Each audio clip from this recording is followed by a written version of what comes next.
কি আর করবে, নিজের পেজের রিচটা তো বাড়াতে হবে। আস্তে আস্তে পেজের রিচ কমছে, মানুষ সেই একই জিনিস একই কথা বারবার দেখতে আর পছন্দ করছে না। এই সময় দাঁড়িয়ে একটাই বাঁচার উপায়, জিদ্দার একটা সমালোচনা করে দাও, সেটাকে নিয়ে পোস্ট করো।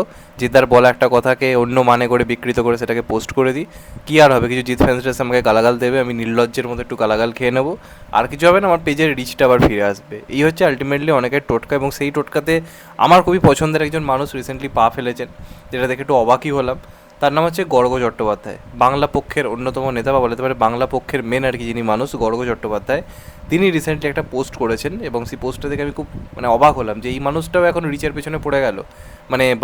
বাংলা পক্ষ করতে করতে আর সেই জিনিসটার মধ্যে যে যে অনেস্টিটা থাকা দরকার, সঠিক ব্যাপারে সঠিক কথা বলা দরকার, সেসব না করে এও কিন্তু রিচ ফলোয়ার্সের পেছনে এবার পড়েছে। যে কারণে কারোর বলা কোনো কথার মানে না বুঝে সেটাকে নিয়ে অহেতুক সমালোচনা করে ফেসবুকে একটা পোস্ট করে দিলাম।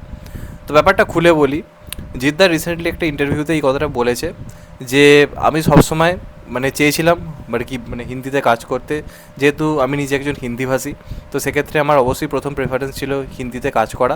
আমার বাংলায় কাজ করাটা আমার কাছে খুব চ্যালেঞ্জিং ছিল। এই কথাটা জিদ্দা বলেছিল, এর থেকে বেশি আলাদা করে কিছুই বলেনি, নর্মাল ব্যাপার এই কথাটাই বলেছিল। সেটা নিয়ে গর্গ চ্যাটার্জির ব্যাপার হচ্ছে যে এর মতো হিন্দিভাষী মানুষকে সাপোর্ট করা উচিত নয়, এরা কী করে হিন্দিকে সাপোর্ট করতে পারে, বাংলাতে কাজ করে কী করে এদের হিন্দিতে কাজ করার কথা ইচ্ছে হতে পারে। এছাড়া যেটা যে বহু পুরনো একটা ইন্টারভিউতে বলেছিল যে সে রিসেন্ট বাংলা সিনেমা খুব একটা দেখে না, সেটাকেও সে তুলে এনেছে, সেটাকে নিয়েও সে কমেন্ট বক্সে হেগে যাচ্ছে, সে বলে যাচ্ছে যে এটা বলা তো ঠিক হয়নি, এটা তো করা তো ঠিক হয়নি।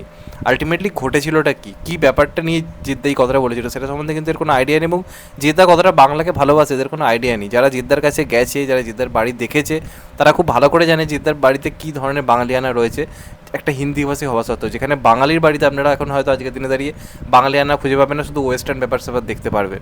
আলটিমেটলি এই হচ্ছে ব্যাপার। আজকের দিনে দাঁড়িয়েও জিদ্দার মতো বাংলা কিন্তু খুব কমজন বলতে পারে।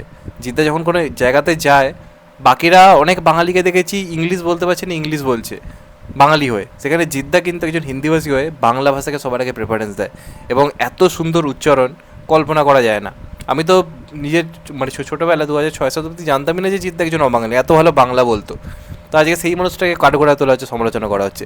জিদ্দা কী বলেছে, জিদ্দা বলেছে যে আমি নিজে একজন হিন্দিভাষী, হিন্দিতে কাজ করা আমার বরাবরই একটা ইচ্ছে ছিল। এই যে রিসেন্টলি খাকিদা বেঙ্গল চ্যাপ্টার করলো, তো সে একজন হিন্দিতে কথা বলা মানুষ, সে ছোটোবেলা থেকে তার মাতৃভাষাটা হিন্দি, সে তো ছোটোবেলা থেকে তার স্বপ্ন থাকবেই সে হিন্দিতে কাজ করবে, সে বলিউডে কাজ পায়, এই স্বপ্নটা তো থাকাটা স্বাভাবিক।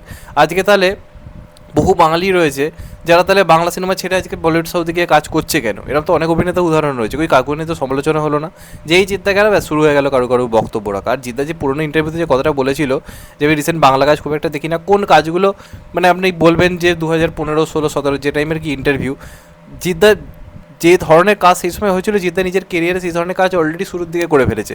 যখন কোনো ইউনিক কাজ হয়, জিদ্দা কিন্তু নিজের ফেসবুকে টুইট করে যে কাজটা ভালো, এই কাজটা দেখুন, সাপোর্ট করুন। তো সেই রকম কাজ যখন হচ্ছে না, তখন সে কী সে রিসেন্ট টাইমে দেখবে। আর অনেকে বলতে পারে যে হয়তো খাদান নিয়ে কথা বলেনি, তুমি তাহলে বলছো খাদানও কি, জিদ্দা তো খাদান রিলিজের আগে অলরেডি টুইট করেছিল, এবার সে দেখে হয়তো সে দেবদাকে যে পার্সোনালি জানায়নি, তার কি কোনো আছে যে বলেনি?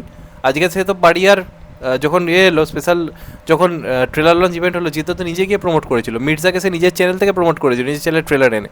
তো এগুলো কি এমনি এমনি করছে?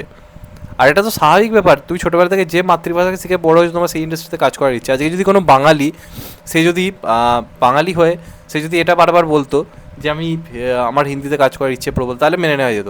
সে তো একজন হিন্দিভাষী মানুষ, তো স্বাভাবিকভাবেই এই স্বপ্নটা থাকবে। তারপর সেই কথাটা বলছে যে আমার বাংলাতে কাজ করা আমাকে চ্যালেঞ্জিং ছিল, অবশ্যই চ্যালেঞ্জিং। তাকে যখন প্রথমবার বাংলা শিখতে হচ্ছে, সে একটা বাংলায় লেখা স্ক্রিপ্ট তাকে পড়তে হচ্ছে একজন হিন্দিভাষী হয়ে, এটা চ্যালেঞ্জিং নয়? এটা তো অবশ্যই চ্যালেঞ্জিং ছিল। তো এইটাকে নিয়ে হয়তো সমালোচনা করা কি মানে আমি তো কোথাও গিয়ে বুঝতে পারি না।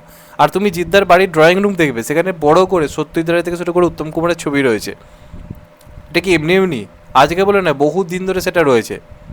জিদ্দা বাঙালির সমস্ত উৎসব নিজের নিজের বাড়িতে পালন করে, পুজো করে রীতিমতো। এটা কি এমনি এমনি করছে? সে যেমন তার হিন্দিভাষী তার আর কি যে রিচুয়ালগুলো রয়েছে সেগুলো যেমন পালন করে, তার বাঙালিদেরও কিন্তু সমস্ত রিচুয়ালসে পালন করে। তো এইটাকে নিয়ে হয়তো সমালোচনা করা, জিদ্দাকে নিয়ে একটা নেগেটিভ একটা ইম্প্যাক্ট ফেলার চেষ্টা করা, আর কিছু মানুষ তো রয়েছে না বুঝেই কমেন্ট করে হাঁক দিয়ে চলে আসে। তাহলে আপনি কী বলবেন এই জিনিসগুলোকে? এগুলোকে নিয়ে হয়তো কন্ট্রোভার্সি করার কোনো মানে হয়? কোনো দায় পড়ে এগুলো করার? বাংলা ভাষাকে আপনি সমর্থন করেন, সেটাকে আমিও সমর্থন করি। বাংলা সিনেমার জন্য আপনি অনেক করেছেন, আমি গৌরব চট্টোপাধ্যায়ের কথা বলছি, সেগুলোকে আমি অ্যাপ্রিসিয়েট করি। কিন্তু আজকের দিনে দাঁড়িয়ে মানে সবাই না রিচের পেছনে পড়ে যাচ্ছে, আসল জিনিসটা নিয়ে আর কেউ পড়ে নি। বাঙালিরা নিয়ে কথা হবে, যে যা বলছে চলো সেটাকে নিয়ে একটা যা হোক একটা করে বক্তব্য পেশ করে দিই। আলটিমেটলি সেটার বক্তব্য না বুঝে, সেটার মানে না বুঝে। আজকে তাহলে যে সমস্ত বাঙালিরা বাইরে কাজ করতে যাচ্ছে তাদেরকে নিয়েও তাহলে এখন প্রশ্ন তোলা উচিত, তাদেরকে নিয়ে কথা বলতে, তারা তো বাঙালি, তাহলে তারা বাংলার মধ্যে কাজ থাকুক না থাকুক, তারা বাইরে কেন কাজ করতে যাচ্ছে? সে তো আর যেই হোক হিন্দিতে ট্রাই করেছিল, ট্রাই না করেছে বাংলাতে এসেছে এবং বাংলা সিনেমাকে সে ভালোবেসেছে, বাংলা সিনেমাকে সে বড় করার চেষ্টা করছে, বাংলা সিনেমাকে প্যান ইন্ডিয়া নিয়ে যাওয়ার চেষ্টা করছে। কে করেছে তার আগে বড় করে এরকম ট্রাই? কে করেছে? সে তো ট্রাই করেছে, তারপরও মানুষটাকে নিয়ে অহেতুক সমালোচনা, কিছু বলার নেই লিটারেলি। মানে কারো কারো রয়েছে না এই আমি এগুলো দেখলে পরে রাগ ধরে, অহেতুক সমালোচনা।